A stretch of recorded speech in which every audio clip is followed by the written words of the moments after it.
Some words students use to describe plagiarism include cheating, copying someone's work, dishonest, and claiming credit for someone's work that's not yours. A lot of these are correct, but plagiarism is much more than that. I hope this workshop helps you avoid plagiarism once we talk about it a little bit more. Let's start by talking about a few different types of plagiarism. Here are the top 5 from Turnitin White Paper Plagiarism Spectrum. Number 1, cloning. Cloning involves submitting another's work word for word as your own. I think of it as turning in someone else's paper or homework assignment and just writing your name on it. You've basically taken a complete assignment or paper and turned it in as your own. Here's an example of cloning from Turnitin. As you can see, the entire text has been copied word for word without any quotations or given any credit to the original author. This is a blatant example of cloning plagiarism. The second type of plagiarism is Control-C. A Control-C is a written piece that contains significant portions of text from a single source without alteration. It is called Control-C because that is a shortcut on a PC computer that lets you copy text. This form of plagiarism is essentially copying and pasting your assignment paper or project without any citation, quotes, or credit to the author. Here's an example from Turnitin. As you can see, the majority of the student's work has been copied verbatim, without any credit to the author. It's amazing to see only 7 words have been changed in the student's work compared to the original source text. The third type of plagiarism is find and replace. With this type of plagiarism, a few key words and phrases are changed, but the essential content of the sources is remained. This form of plagiarism happens when you find something to put in your assignment and instead of copying it entirely, you just change a few key words. This is still considered plagiarism because you've taken someone else's ideas and not given them credit. Here's an example of find and replace plagiarism from Turnitin. You can see certain words have been replaced in the student's version, such as non-native instead of non-indigenous, and sacred instead of special. Without paraphrasing, using quotes, and adding citations, this is another obvious example of plagiarism.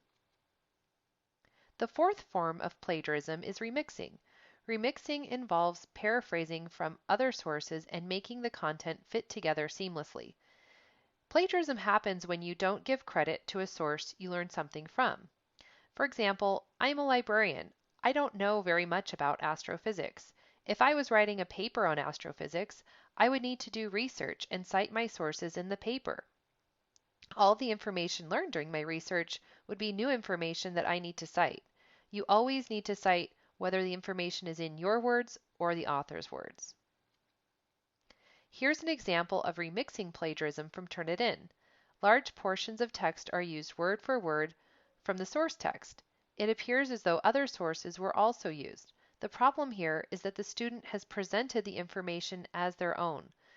The student could have paraphrased, used quotes, and cited the information to avoid this problem. The fifth form of plagiarism is recycling. Recycling is the act of borrowing generously from one's own previous work without citation. Were you aware you can't reuse your previous work without prior approval by your professor? A lot of students are not aware of this.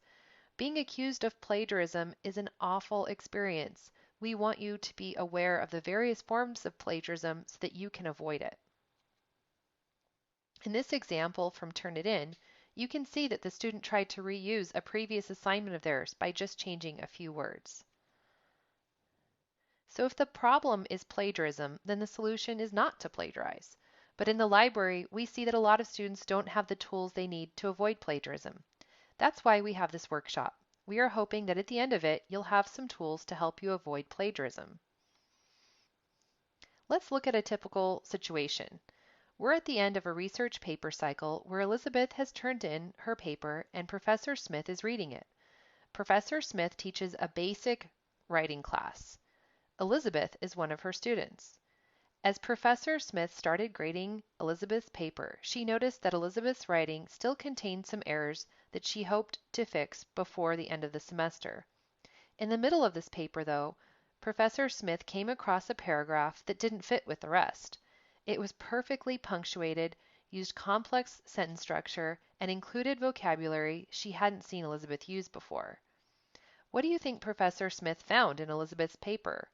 A. Paragraph Elizabeth took from another student's paper. B. A paragraph Elizabeth got help with in the tutoring center. C. A paragraph that Elizabeth copied and pasted from another source. Or D. A paragraph that Elizabeth revised carefully.